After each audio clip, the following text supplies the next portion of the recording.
One of the most overrated stats, or maybe the stat I care about the least, is the amount of fairways you hit in a round. If you track fairways hit, I want you to replace that. And I'll explain why I think it's important.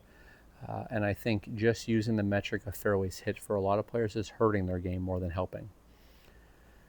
The stat that I want you to replace it with is your drive in play? I don't care if your ball's in the fairway.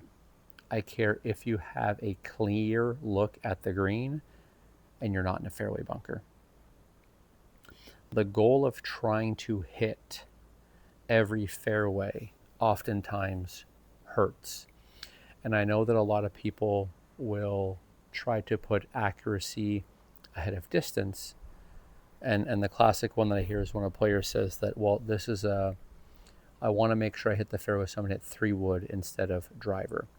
And the thing we know with a bunch of research that's available is that we only hit the fairway a couple percent more often, if that, in some players' cases, when we hit 3-wood. So the only thing we lose is the distance. And let's say you play a narrow golf course where the fairway is like 30 yards wide on average. That is very, very, very hard to hit with a lot of clubs, like 30 yards of dispersion. So the way that I want you to look at where to aim or how to play holes is more so like tree line to tree line, and take that into account in terms of where we're going to aim, especially when we look at dog legs or different things like that. Unless you're a member at Oakmont or like a US Open venue, usually the rough is not 5 or 6 or 7 inches thick. So we don't pay that big of a penalty being in the rough and trying to emphasize accuracy.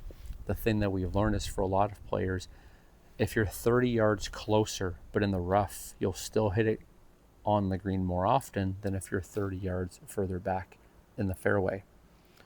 And if we look at an average golfer, I'm sure you would much rather be 100 yards away than 130 or 135 yards away. And even if you're not sure if that's true or not, if we look at how often we hit the green from those distances, in most cases we want to get as close to the hole as possible.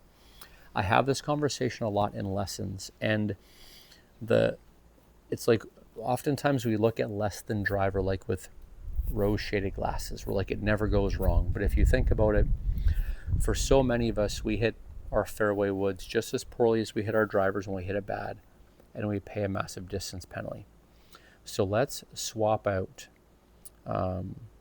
fairways hit, and let's instead look at how often our tee shots are in play, and let's use that as the metric to guide if we need to work on our driving or before we go to the driving range. Some players, what I'll have them do is, instead of looking at tracking the stat of fairways hit, I'll just ask them how many blocked tee shots they have, how many punch outs, how many shots where the tree limb is in the way for their shot into the green, or how often they hit it in a bunker. And a lot of times for the number that I'm looking at there is like, if we're getting through a round and we have 7 or 8 or 9 punch outs, then that's a different conversation, where it's like, okay, we probably have to work at we have to look at our full swing because we've got club face control issues. But if you're a player that's trying to turn like 2 blocked out shots into 0, I want you to take a deeper look at your game going, is that actually where I'm going to gain or lower my scores the most? I have a hole at my home club, or actually I have 2 holes at my home club that are quite challenging. They're very narrow. And the mistake I would make sometimes is I would look at those holes, especially when I would make bogey, or even the odd double bogey sometimes, say, oh man, I've got to play that hole better.